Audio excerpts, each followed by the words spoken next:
the heart of our communities, change is not just a dream, it's a promise.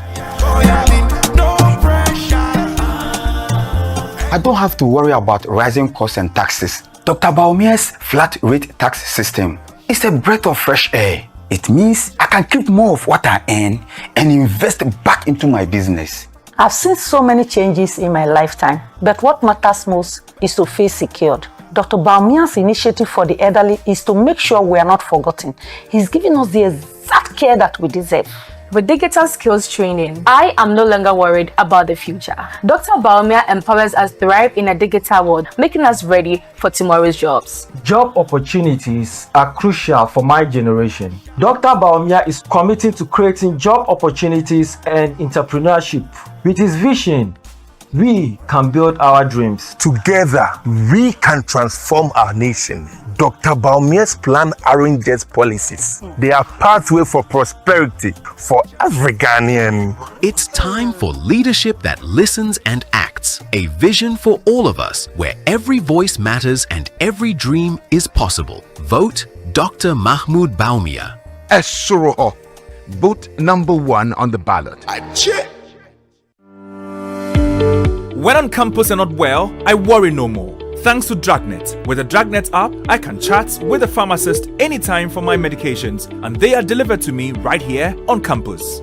I am a trader. If I need drugs, I cannot leave my goods and visit the pharmacy. All I need to do is click on the call feature on the Dragnet app and I speak with the pharmacist. The drugs are delivered to me right here. Dragnet, ahotoswo papa. As a businessman, moving around to search for my medication could be very frustrating. But now, with the Dragnet app, I'm able to upload all my prescriptions and have them delivered to me wherever I am. The Dragnet app also allows me to order refills for my mother to treat her chronic illness. Dragnet delivers all the medications to her on time. It's so reliable and convenient. Download the Dragnet app from the Google Play Store or App Store. Dragnet, your #1 online pharmacy. Life is a celebration of moments. Big and small. The sun is scorching, I'm feeling the heat. With Piva Drink, every moment becomes a refreshing celebration. From the beach to your home, in every corner of your world, Piva Drink adds a burst of refreshment. Give me Piva Pop too, and tangerine.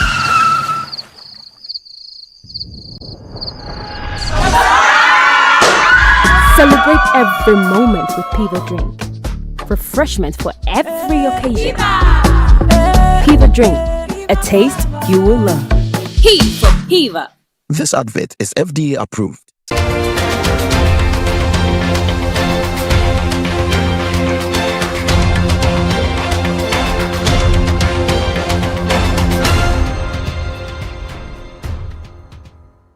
Welcome back. So today I'm here at Ashesi University to talk to Patrick Awuah, who founded Ashesi University in 2002. We're here to talk about education, leadership, and the project of training the next generation of Africa's ethical leaders. Patrick, thanks for having us. Bernard, it's great to have you here, and it's great to be on your show. I've seen so much progress here. The campus is looking nice. 22 years. Your reflections on how far you've come since we left Laboni. So it's interesting you ask that question, because on day one, when we started in Laboni, we had a vision of what this campus would look like. We in fact had architectural conceptual drawings, if you remember. And today, 22 years later, the campus is bigger than that concept that we had drawn up at the very beginning. And it's growing from there. So from a physical infrastructure point of view, we've gone beyond the initial plan that we had. In terms of the culture we wanted to build at the university and the outcomes that we wanted for our students and the kind of education we wanted to implement here, I would say that we've pretty much implemented and executed as planned. And Ashesi is on the path that we envisioned for it. However, I hesitate to say we've arrived at some destination, because for us, it's a journey. In fact, our name means beginning. The Ashesi. idea is Ashesi means beginning. Infanti. We want every year that our managers, our students, our faculty see every moment as a new beginning for the institution. So that's how I would characterize where we are today. We know some of the story around studying in Ghana, going to the US, working at Microsoft, making money, thinking back about what you can do for the continent. But why education? You could have built hospitals. You could have designed computers. You could have formed a political party because you want to help your continent. So why the education route? Well, education and higher education in particular was because I felt that the leaders of our society are the people who, among a very small cohort in their group, had the opportunity to get higher education. So the mindsets of the leadership of a country, the professional capabilities, the purpose that they have is formed in our university classrooms and labs and in the halls.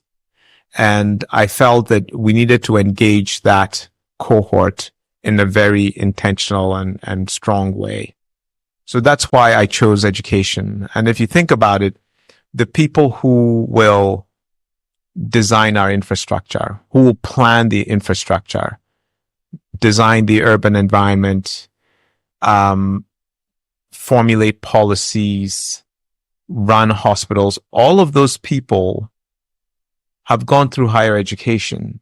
And so the nature of what you do in a university is very critical for the future of a society. And that's why I felt if we engage this is an area that it's a lever that you pull that affects many other things.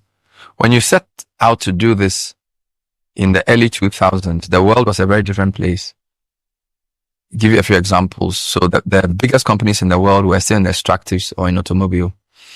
Now, the biggest companies in the world are in the network, value added. So we're talking companies that are in the cloud, that are in technology. Right. Of course, the president of the US at the time was Bush Jr. Now we have Trump.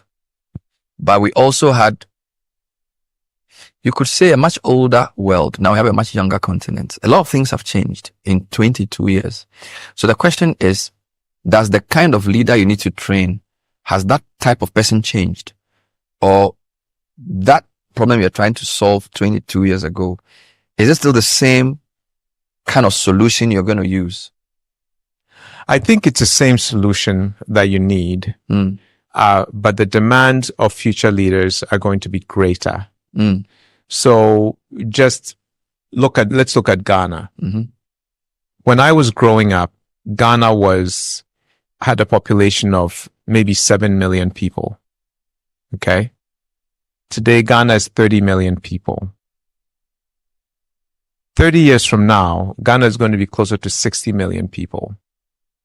So in my lifetime, Ghana's population would have grown by a factor of 10. Okay. The infrastructure we need, if we grew it by a factor of 10 from when I was a kid, then we're standing still. The hospitals, the courts, everything, the schools. So the future leaders, the people who will be running Ghana 20 years from now, 30 years from now, will be dealing with much bigger challenges and will be confronting much bigger opportunities. Okay. However, the fundamentals of society remain the same. I'll describe one of the fundamentals. One of the fundamentals in a society is trust. It's social capital.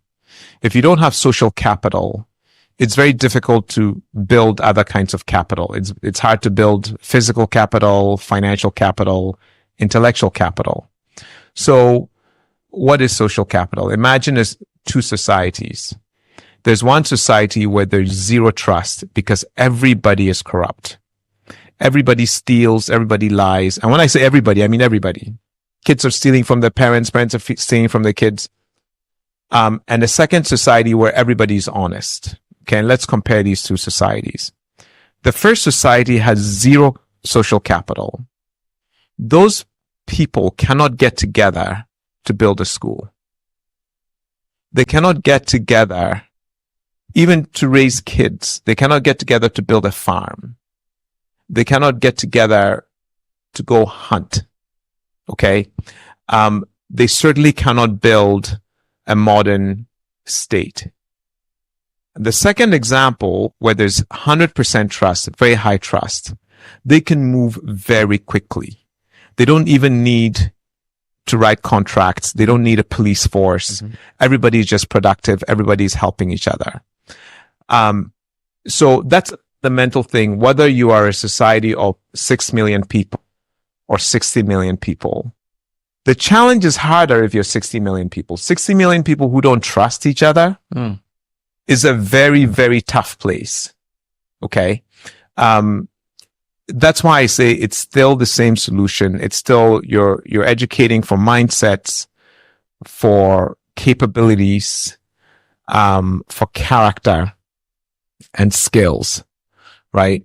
And we need to do it with a sense of urgency.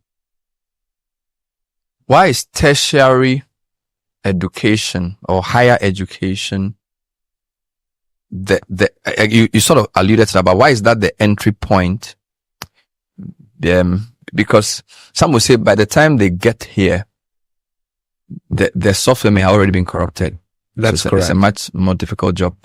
So just talk to me about the importance of higher education in this conversation. So I think of this as a systems problem. It's an ecosystem problem. Think about who teaches in a primary school, who teaches in a secondary school, who manages the Ministry of Education. Those people have had a tertiary education. They've gone to a teacher training college. They've gone to a college where they've learned public policy or management. So what happens in tertiary education affects what happens earlier on in the educational system. And then those earlier on in the educational system will be a pipeline into tertiary education. So it's a cycle. There's a very strong feedback connection. So I completely agree with the premise of your question that there needs to be very serious work being done at the lower levels of education as well. I chose higher education in part because I was thinking of this, sort of answering the question, what can I as an individual do that can have a big impact? If you want to engage primary education and have a big impact, a really big impact, it's not just about setting up one school. You should be in the Ministry of Education. You should be working at the level where you're engaged directly with millions of children at the same time. And so you need to have the force of state behind you. And I didn't have the force of state behind me. It was just me, my network of, professional colleagues that I had at Microsoft. And so I sort of designed and envisioned something that I felt that me and my network could actually make a meaningful contribution. We're talking to Patrick Awuah, founder and president of Ashesi University, basically reflecting on 22 years of trying to solve the national problem using the education route.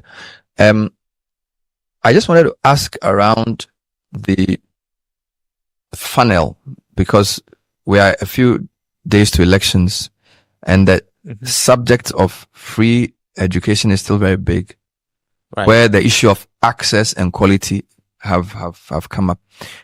Two in one question. Do you understand the way the debate is going, or how the PHS debate has gone, and how should that conversation be framed? Because it seems as if, well, somebody says, I'm going to give free education. Somebody says, well, we don't want free. We want, because quality is compromised. So it's almost like those are the two tensions, right? But what do you think we should emphasize when it comes to the issue of secondary education?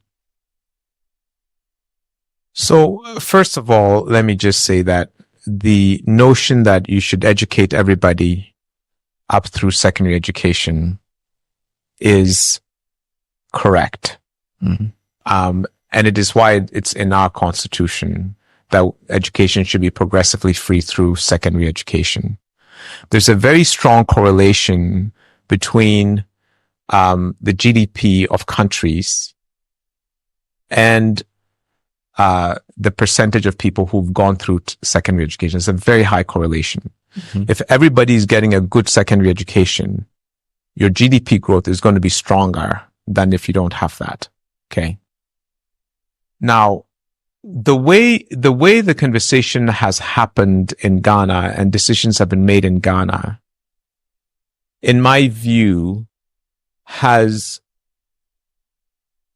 not been enough patience and there's not been enough sort of sharing of ideas and trying to come up with a consensus. So the debate that was happening, say, 10 years ago, about should we do it now or not, that was a valid debate. As you probably know, I was one of those at the time of the debate who was saying you should take a gradual approach. You should say, okay, here's a plan of what we're going to do 2 years from now, 4 years from now, 6 years from now, 8 years from now. And you sort of actually live by the constitution of it, progressively free. And you do a 10-year plan of how you're going to get there and get there. So that's sort of my style. Now, it happened all at once. And when it happens all at once, there's some positives that come from that and there's some difficulties that come from that. Mm-hmm. Now we're 10 years in. I think that the conversation about that we were having 10 years ago is not the conversation we should be having today. Today, we have kids in the classrooms. You cannot tomorrow dismantle free SHS. This is just, it's not something that should even be part of the conversation. What you can do tomorrow is to say, okay, everybody's in the classrooms. What should we be doing to improve quality for all these children who are today now in the classroom? That should be the entire focus of the conversation. Okay. How do we get resources into it? What do we need to do to get quality up? And how do we work within the constraints that we have, and there's significant financial constraints, to optimize high performance? That's the question we should be having. So irrespective of which party we belong to, the basic point is now we want better quality. Now we want to make the students who are in school have a better chance of developing the four things you said: mindset, capability, character, and skills. Right. That should be the focus. That should be entire focus on both sides. Actually, in all parties. Interesting. Let's talk about politics and how it affects everything. And I use politics, but I'm talking leadership now. Right. Because you're also trying to train or raise leaders. All right. Right. And earlier in the day, we discussed citizenship leadership, and there was some sort of consensus that a good citizen becomes a good leader. So we must tackle the citizenship question first. But when you explain why you chose tertiary education, my understanding is that because you don't have a lot of time, you target the middle of the system. Because you're basically saying, if I want to multiply leadership, I must train leaders.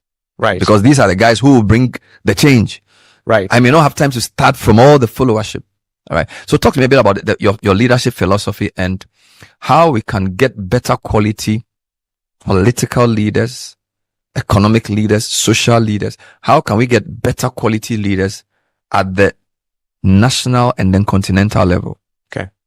So I think we talk about leadership a lot, but if you look at the core values of Ashesi, we say scholarship, leadership, and citizenship. In fact, when we don't say leadership first, we say scholarship. The notion is a good leader is also, to be a good leader, you must be a good citizen, and you must be someone who's willing to learn for the rest of your life. The minute a leader stops learning, stops listening, stops imagining, that leader starts to atrophy and their impact starts to atrophy. So we think of this as we're educating citizen leaders. It's not people who are going to get a title, but it's people who are exhibiting leadership. Now, somebody who graduates from a university, their first job, unless they start their own business, they're not the CEO in the first job that they enter. But we still expect them to exhibit leadership in that role of joining a team because they're helping that team be more effective, right? They're being a good team player. Okay. So I don't, in my mind, separate leadership from citizenship or good citizenship. It's all the same thing. The other thing is we also think of leadership as not just the politicians, it's everybody. Let me explain. So when I like, you have a phone, this phone is indicative of somebody's engineering. Okay. So there's some engineering that's happened at places like Stanford and MIT and Harvard and other places that is in this technology that we're using today. If you go to Switzerland and you're on a train, you're experiencing engineering from ETH Zurich. If you go to Seattle and you're driving on a road, you're experiencing engineering from the University of Washington. When you're in Ghana and you're on a road and you hit a pothole, you're experiencing engineering from KNUST and some of the polytechnics, correct? Yeah. And you're experiencing management that's come out of the University of Ghana. And I use these two schools because they're the two oldest. When you walk into a classroom and you see a certain kind of teaching happening, you're experiencing UCC education. Okay. And so in that sense, the people who went to KNUST, the people who are teaching those students, the people who are teaching at University of Ghana, at UCC, are leaders of our society. They literally affect our built environment. They affect the experience of citizens as they move through this country. They affect the experience of citizens when they go into a hospital. That is leadership. And so that's how we think about it. But you could also say all of those guys are also citizens, right? I think that's brilliant. So it works together. Yes. And it's the angle you're coming from. And that helps because as a radio show host, a lot of times people talk about politicians. Right. And yes, politicians can do a lot of good or bad, but they don't see the engineer or the teacher or the manager as a very key part of the experience of Ghana that they have. Right. Because they think it's only at the political level that you can make change. And that does not say politicians are not important. But I think it changes the way you see agency and it changes the way you see responsibility. Absolutely. And I like that you use the word agency. Yeah. Who has agency to fix Ghana's problems? Who has the agency to stop corruption? Who has the agency to make sure roads are designed and built and budgeted for correctly? It's the people who have had the most education in our country. And so when we're engaging with those people, that's a perspective that we should have. The point of view is talking to Patrick Awuah, and we'll take a short break. When we come back, we'll try and understand briefly from him how this journey is changing him. Of course, it's not easy to build an institution from scratch, grow leaders with it, and try and make it outlive you. We'll deal with that briefly when we come back. Stay with us.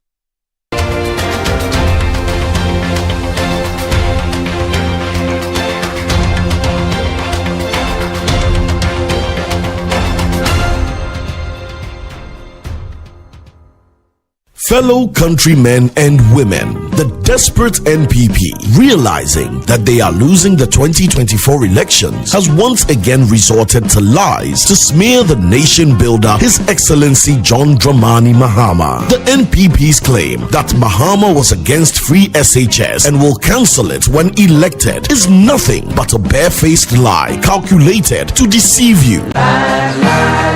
John Mahama started the implementation of the progressively free SHS program in 2015 with day students and had a clear plan to expand the program to cover borders, hence cannot be said to be against free SHS. What he has been against is the poor implementation of the program. Contrary to the lies of the NPP, the next NDC Mahama government will improve the implementation of the free SHS program to make it better. We will do this by scrapping the double track system, provide a dedicated source of funding for the program, include private SHS, improve the feeding of our children, and enhance the quality of learning outcomes. Listen to the truth from the horse's own mouth. Free senior high school education has come to stay. If anybody tells you that I, John Dramani Mahama, son of E.A. Mahama, will abolish free SHS when I come, tell the person he's a bloody liar. What I'm against is the poor implementation of the free SHS, which is creating great inconvenience for the parents, for the students, and for the teachers. And one of the things we'll do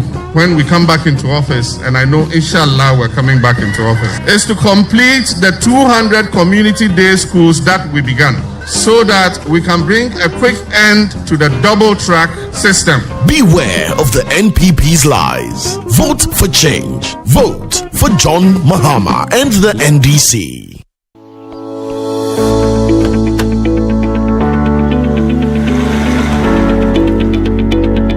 Hi, my name is Ochiame Kwame. I live at the plush Leisure Den Symphonic, a real estate property developed by Whaley Properties, the very developers of Vista Del Mare and the beautiful Alphabet City.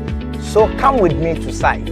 Let me introduce you to your new home, a gated community with 24-hour security in the heart of Sakomono. Behind me is going to be Willow Lane, where elegance will meet tranquility. You are going to be greeted with a 4-bedroom ensuite home with an elevator, swimming pool, children's playground, constant electricity, and many more.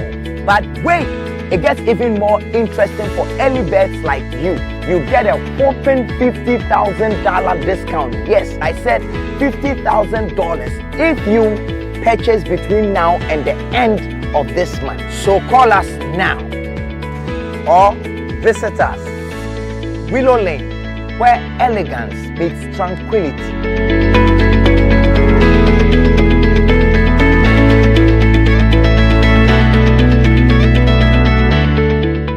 Here's Kwame and Yao. After hours of planning, both have locked in the same perfect multi-bet.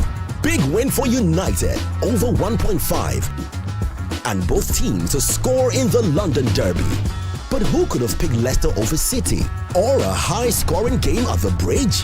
There's nothing worse than having your perfect multi-bet missing. But there's nothing better than having it saved. Bet saver, win, even if your bet misses. Look around. Home also need a makeover.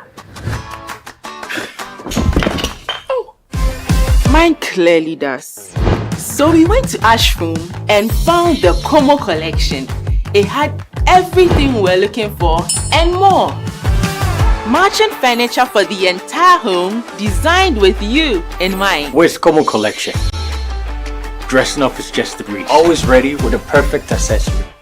A magic dressing mirror. One look and you're ready to face the world. Or at least the kids. A bed perfect for young men who want a table that turns into a treasure chest. And finally, a sofa with this grand TV unit for family time at home. Head over to any Ashfoam store now and discover the new Como collection. Ashfoam, feel it, know it. Luck is everywhere. 8K. Hey, wait. You go put it on his tab. This is my man. Good luck. Google radio. We have star 712. I'm on dialing the magic numbers. Star 712. Now welcome to the luckiest. And now with me at home ticket. You can buy for yourself or your loved ones. Mommy, tell mommy who's here. You're buying for me, right? Or who else? Aww. Let me choose buy tickets for others. Love you, boo boo. Maybe straight to option 4. Now you need to buy tickets worth 50 Ghana to qualify. Yes, you can buy random or preferred tickets. I'm choosing random ticket. That's it. Listen, if you buy the random ticket, the system chooses a random number for you. But if you buy the preferred, you get to input your own preferred 5 digits. 5. Now follow the prompts and confirm. Now the luckiest. The luckiest is regulated by the NLA on the Caritas platform, not for persons below 18 years. T&Cs apply.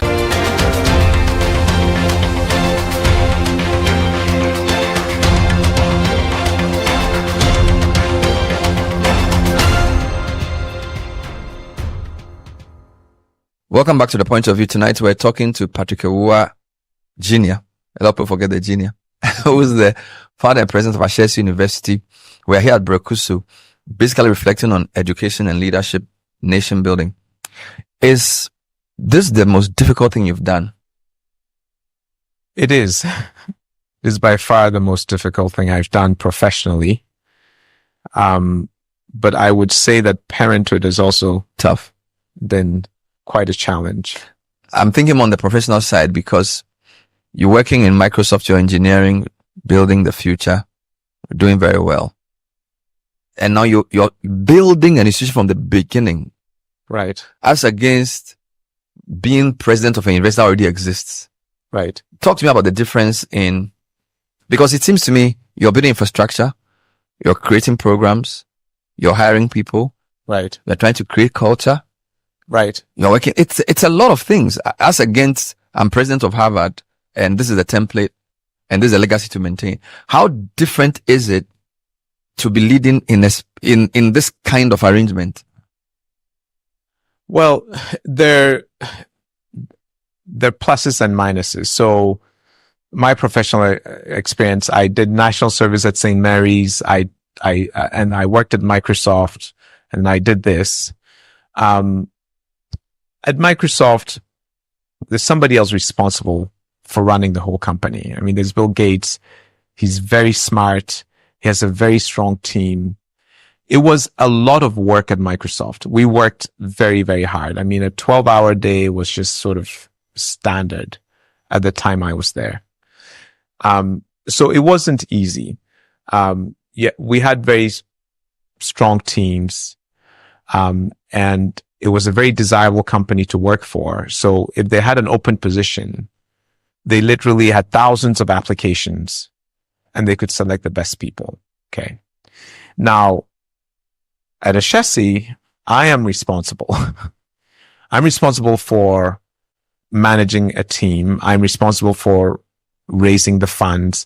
I'm responsible for the visioning, formulating strategy, working with the board, gathering resources, and then managing the execution. So as you say, it is the difficulty of starting something from scratch. But I also appreciate that when you start something from scratch, you're starting with a blank sheet and it gives you certain freedoms that somebody who's joining another organization does not have. So the president of Harvard is stepping into an organization that's very well established. They do not set the culture of Harvard. It's already set. If it's a good, positive culture, great. If it's not, then they're in a tough place, right? Here, I was setting culture. I was working with a small team. And the way to do it is to start small and grow and learn along the way, which is what we've done at Ashesi.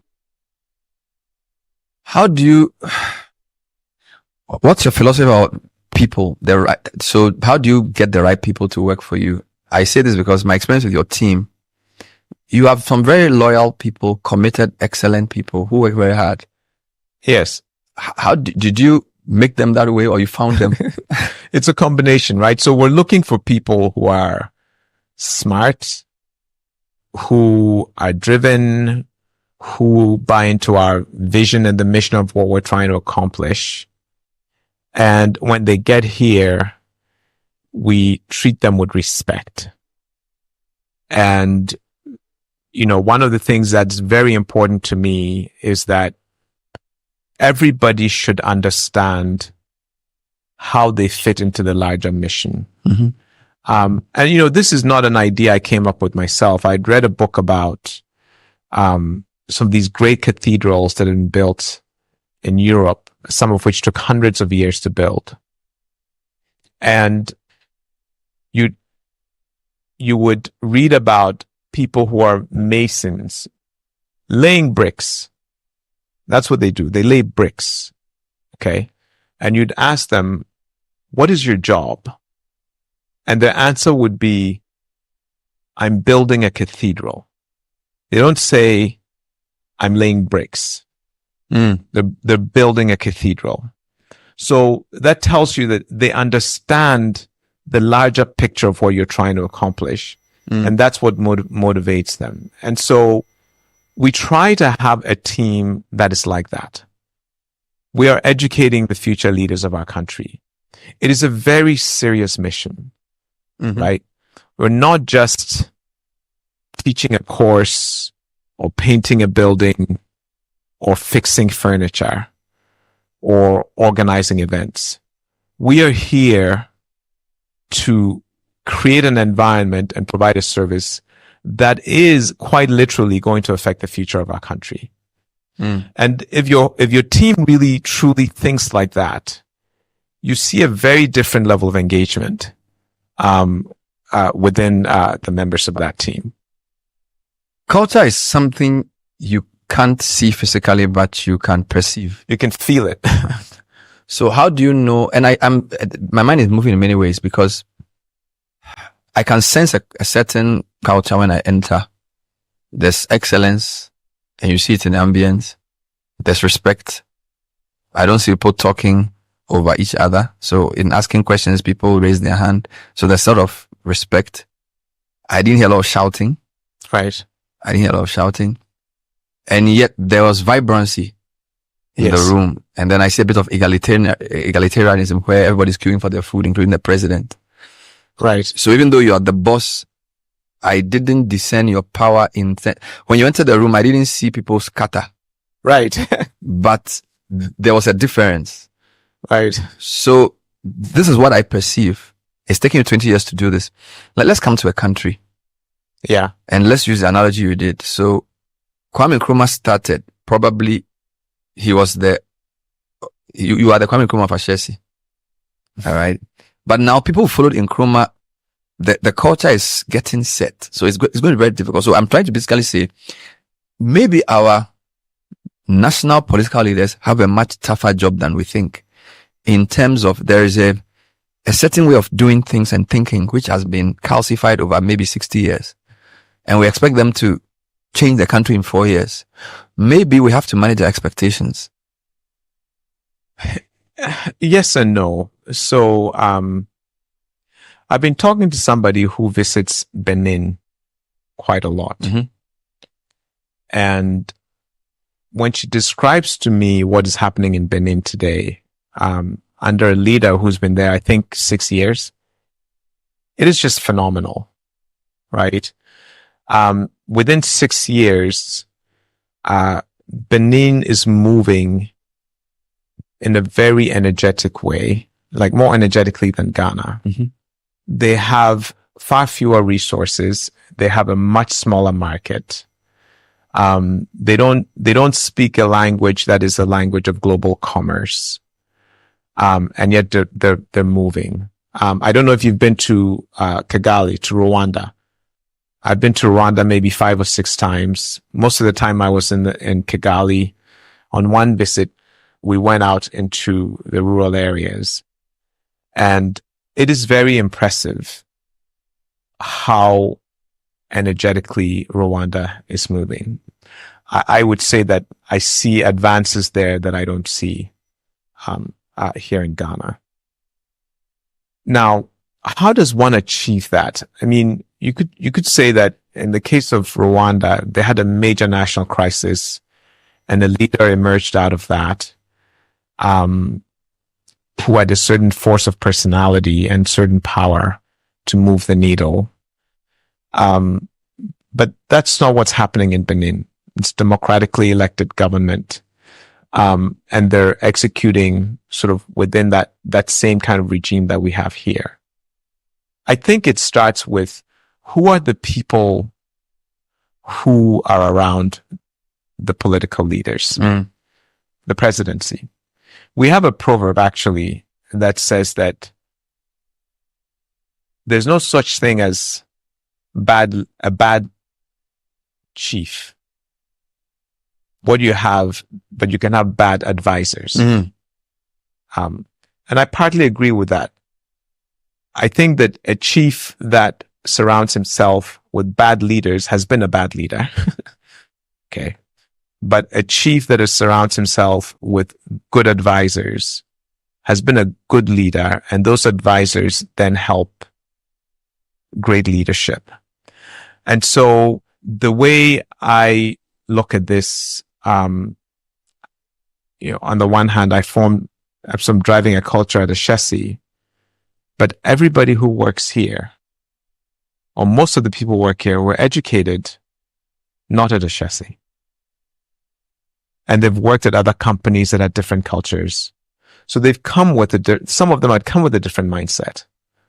And if you really want to change things, you have to hold the people around you accountable to begin with.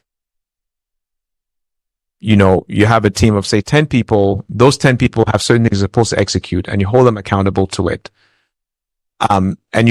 And they hold the next line accountable, and they hold the next line accountable. So leaders can always make change. Now, some change will take time, but if you don't start making that change now, then it never happens. My last question is, what do you want your legacy to be? And let me qualify that, because I know some people, when they leave the scene, they leave a lot of property, buildings, projects. Some people leave great people they've educated. So I think you've done both of that. So I'm asking more in relation to what principles, what does Patrick want to be known for as what he stood for? Well, I think what I stand for, what I try to do, is to be someone who executes with a lot of diligence, a lot of integrity, and respect for my fellow human being, right? So I try to see everybody as equal. We're all people. Yes, some people may have a physical disability so that they have to be in a wheelchair. Some people may have hearing impairment. Some people will be men, some people will be women. But ultimately, we're all people. And if we try to build people, and we try to build a high trust society, build social capital, then you lift everyone up. And so that's what I'm trying to do. Good luck. Thank you. And thanks for hosting us. We've been talking to Patrick Awuah Jr., founder and president of Ashesi University, on education, citizenship, leadership, and nation building. Hope you've learned something new. Thanks for watching. We'll see you next time. Bye-bye.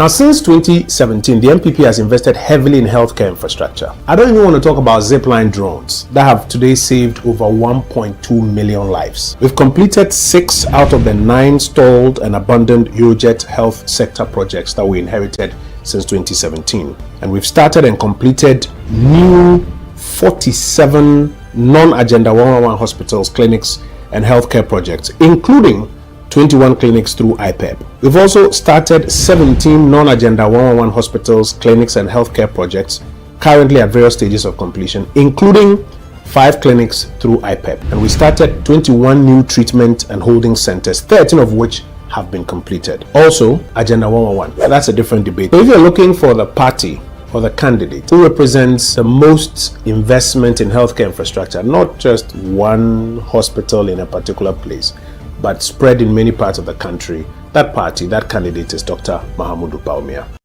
Do you want a healthy smile? Are you concerned about your child's dental health? Hi, I'm Tanya from Bethel Dental Clinic, Ghana. We believe in establishing good oral hygiene habits early is essential for your child's long-term dental health. Baby teeth, also called primary teeth or milk teeth, will fall out and be replaced by permanent teeth starting at around 6 years old. So it's tempting to think that primary teeth are not important, but in reality, those baby teeth are very important. Your child's first dental visit will include a complete exam, cleaning, and a fluoride treatment to protect the teeth. Your dental office should ensure that your child's dental visit is comfortable, gentle, and welcoming. This election season, Channel 1 TV is bringing you closer to every vote, every constituency, and every result. Our team will provide in-depth data-driven analysis to show you what each vote means for our nation. From the campaign trail to voting day and the final declaration of results, Channel 1 Television is covering it all. We'll be on the ground in all 276 constituencies, so every voice is heard and every community represented.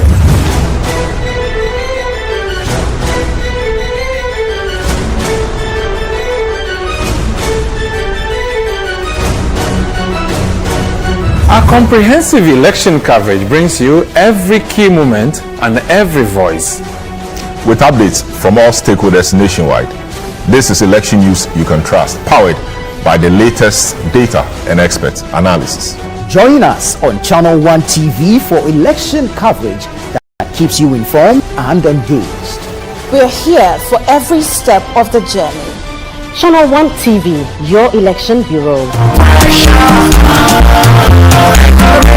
Another morning, another day filled with possibilities. My old car reflects my journey, and today could be the day I take a big step forward. Anything is possible. Just think about it. My shelves are ready to be filled, and soon the flat rate will open up exciting new opportunities. I can already envision a vibrant shop bustling with customers, all eager to discover what I have to offer. I feel optimistic about import costs. Why? Because with DMB flat duty rates, my expenses will be more manageable. I can see my business thriving. Every moment spent with my son brings back wonderful memories. I tell you, my son, with Messiah digital scores, the one customer creating games in your website. A show of boot number 1 on the ballot.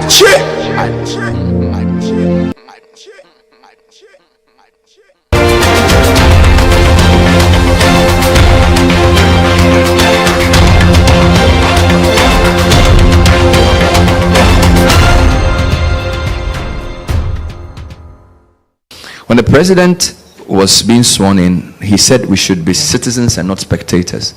So a lot of people started thinking about who a citizen is.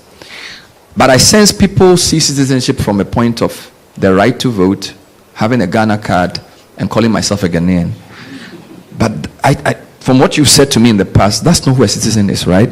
So Bridget, explain your concept of who a citizen is and why many Ghanaians are not being citizens. They're basically just being spectators.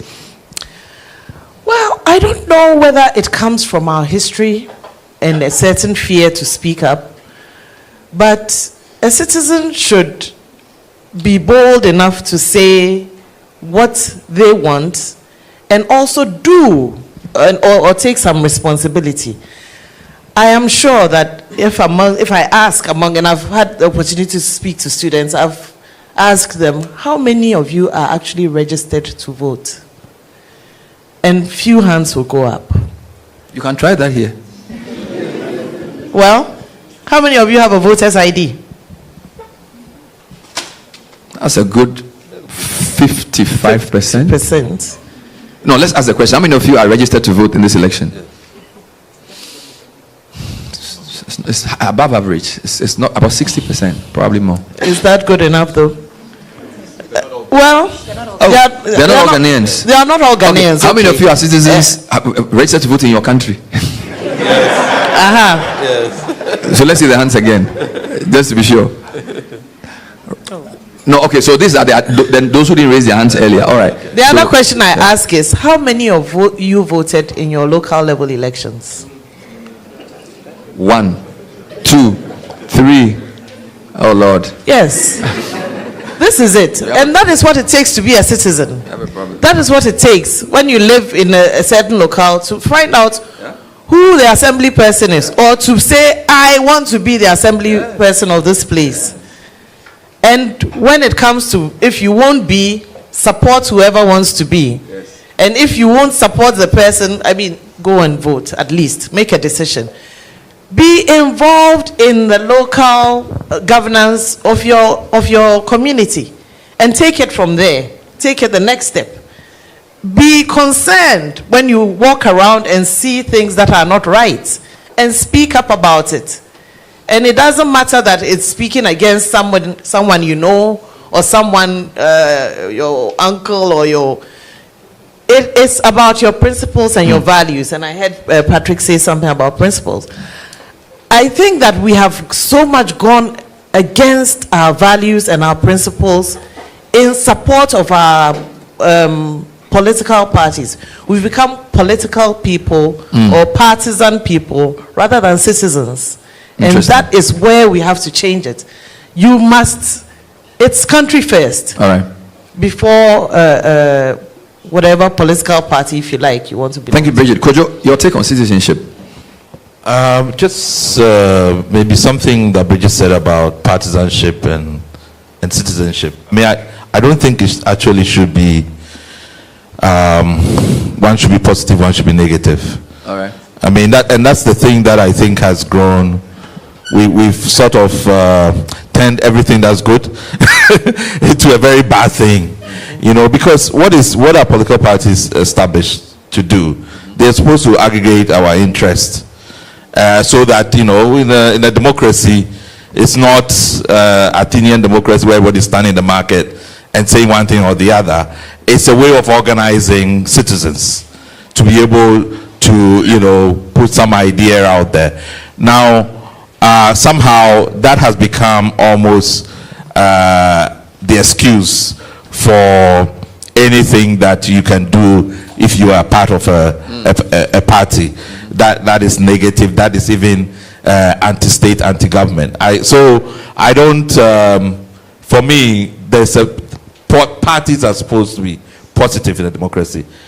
For me, citizenship imposes a certain bundle of rights and responsibilities. It's a term of art. Okay. If you say you are a citizen, there are certain rights that accrue to you that you get to exercise the same way you have duties. So for any democratic society to thrive, you have to have active citizens who are aware of their rights but also aware of their responsibilities and actually exercise them on a daily basis. If that is missing, then you have a problem. So Afrobarometer shows that, for example, yes, in Ghana we are doing 70% on average that people go to vote. But when it comes to protest, it's about 10% of people that will go and protest on an issue. Wow. Maybe even lower, people who write to their MPs or do any kind of citizenship type things that is supposed to make a democracy thrive and work. So I don't think we are alive to our roles as citizens. we think that when we go and vote, we've done our work. The government that we elect should govern, and we'll get our bread and our water. It doesn't work like that. It doesn't work like that. You have to almost be on that government from day one to the next election to make sure that you actually get the bread and the water. Wonderful. And I think that gap is what we have to fill.